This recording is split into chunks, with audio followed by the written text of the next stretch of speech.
이제 지금부터는 문대리의 시간이 돌아왔다. 한덕수 대통령 선거에 출마하겠다고 99% 결정했다라고 오늘 장성철 소장이 확언을 했습니다. 한덕수 저렇게 출마하도록 내버려 줍니까? 아니면 위헌 불법 사유 가지고 민주당이 드디어 탄핵을 합니까? 내일 그 한덕수 탄핵에 대해서 의총에서 다뤄질 것이고요. 다뤄지기 전에 할 것이다 안 할 것이다 제가 이 자리에서 말하기는 좀 부적절한 것 같고 네. 다만 제가 보기에 한덕수는 이미 기회를 놓쳤다. 저는 이렇게 생각을 합니다. 그러니까 윤석열하고 과감하게 손절하는 모습을 보여주고 그래서 중도층과 보수층을 껴안는 이런 정치적 행보가 있었다면 우리 민주당에서도 약간 긴장할 만한 인물이 되겠지만 지금 그 시기가 지났기 때문에 그에게는 정치적 서사도 없고 기회주의적 냄새만 풍기고 있기 때문에 결코 저희 입장에서 민주당 입장에서는 나오면 땡큐다 이런 말씀을 드리고 싶습니다. 결코 두려운 대상이 아니다. 그리고 이제 그 어쨌든 내란 세력 때 이제 현정 수호 세력이라는 각을 딱 세울 수 있기 때문에 네. 저는 한덕수에 대해서 그렇게 비중 있게 보는 것조차도 저는 모르겠습니다. 이제 국힘에서 50명 의원들 이렇게 해서 제3지대 빅텐트론 얘기가 나오는데 사실 그 홍준표 대표가 뭐라고 했죠? 예, 뭐 출마하는 것이 뭐 옳지 않다라고 하여튼 얘기했는데 예, 예. 그런데 우리는 뭐 역전용사 유튜브 채널이니까 예. 자 한덕수를 민주당이 이번 주 수요일 날 탄핵한다 하지 않는다 해서 OX로 손을 한번 들어보겠습니다. 탄핵한다는 손 들어주시고요. 탄핵하지 않는다는 분은 손을 들지 마십시오. 자 민주당에 대해서 냉정한 객관적인 그리고 우리의 주관성을 반영시켜서 민주당은 한덕수 탄핵을 추진한다 안 한다 손 들어주십시오. 탄핵한다. 우와. 자 이게 지금 민심이라는 거예요. 해야 하는 당에 대해서는 질문할 필요 없습니다. 조승희 변호사. 그런데 한덕수 탄핵을 못할 것이다 네. 라고 보는 이유가 뭡니까? 아니 못하는 게 아니라 할 수 있는 의석도 갖고 있고 다 있지만 정무적 판단으로 안 할 것 같죠. 안 하죠. 한다. 안 하죠. 왜냐?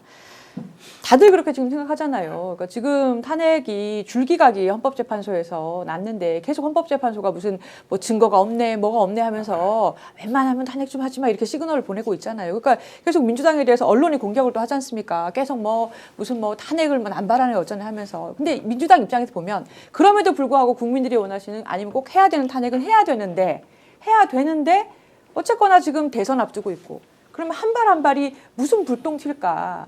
여기서부터가 이제 정부적 판단이라는 건데 어차피 민주당이 훨씬 더 여론조사에서 압도적으로 승리하는 걸로 나온다. 네. 그리고 국힘의 후보들이 거기에 별로 이렇게 그 고만고만하게 도토리처럼 키재기처럼 다 여론조사가 나오고 있는 상황에서 괜히 우리가 무리할 필요가 있나 이 판단을 하나 할 것 같고 또 하나는 한덕수가 나오면 아까 의원님도 말씀하셨지만 오히려 땡큐다. 내란 범이니까 어차피 질 거 아니냐. 근데 이건 약간 저는 나이브하다기보다 너무 그냥 아니하다고 말씀하십시오. 아니하실 수 있는 것 같아요. 예. 그리고 한덕수에 대해서 오히려 탄압을 받는 이미지를 만들어서 키워줄 수 있다라는 우려도 하실 것 같아요. 왜냐하면 우리 윤석열에서 한번 봤지 않습니까? 윤석열 그 정치 초짜고 손바닥에 막 대선 할 때 막 왕자 그리고 나오고 이상한 여자랑 결혼했다고 하고 저 아는 것도 없고 뭐 아리백도 모르고 해서 굉장히 만만하게 봤잖아요. 근데 이래저래 이런 바람 저런 바람 타고서 0.7%로 이겼지 않습니까? 그러니까 우리가 다 그런 걸 봤기 때문에 지금 상황에서도 민주당에서 안이하게 대응하는 거 아니냐라고 다들 걱정하시는 자 거예요. 김종 박사가 지금 탄핵 못한다는 거 간단하게 요약 정리하면서 일단 넘어가 보겠습니다. 그러니까 저는 일단 기본적으로 최상목은 탄핵해야 한다고 생각을 합니다. 네. 탄핵세가 명백하기 때문에 그건 뭐 해야 한다고 생각을 하는데 저는 한덕수를 탄핵하는 것이 타당한가 안 타당한가 이런 판단을 넘어서 여론의 어떤 지형의 변화가 있는 거지 저는 여론의 지형의 변화가 별로 없다고 생각해요. 네. 구조적으로. 그러니까 제가 볼 때 이미 많은 국민들은 구조적으로 저 세력들을 찍지 않겠다라고 하는 판단들은 서 있는 거고 그 구조 변동이 작동하지 않고 있는 상황인데 무엇 때문에 예를 들면 그러니까 한덕수가 대선에 출마하니까 탄핵을 해야 된다? 저는 이 논리는 맞지 않다고 생각하는 거예요. 그러니까 우리가 얘기해야 될 건 탄핵의 사유가 명백하니까 탄핵하는 건 말이 돼요. 근데 지금 계속 문제가 되는 건 뭐냐면 한덕수가 나오는데 탄핵을 시키면 못 나오잖아. 전 이런 접근은 온당하지 않다고 생각을 하는 아니 거고요. 탄핵을 시키더라도 탄핵을 국회에서 가결하기 전에 본인은 사표 쓰고 나올 것이죠. 지금 현재 한덕수의 계획은 제가 취재를 해보니까 민주당에서 탄핵안을 발의하고 표결을 해야 되지 않습니까? 표결 직전에 그냥 자기는 사퇴하고 나와버리는 거예요. 그래서 그렇게 하라는 거죠. 민심의 분노가 더 쌓이는 거죠. 그렇게 예, 되면. 예. 그러니까 각도가 그런 거죠. 그러니까 예를 들면 내란 우두머리를 파면시키지 못한 상황에서는 무엇이든지 해야 돼요. 실제로는. 예. 그걸 하지 않으니까 국민들이 되게 불안했던 거거든요. 그러니까 뭐라도 해라 좀. 왜 안 하느냐 이런 거였지만 지금 상황은 파면된 상황이고요. 소위 절차가 지금 절차대로 하나하나 진행되고 있는 상황입니다. 그리고 한덕수란 사람을 탄핵하게 되면 둘을 동시에 탄핵해야 되는 사태가 벌어지죠. 네. 그런데 이주호란 사람이 등장하게 되는 상황일 겁니다.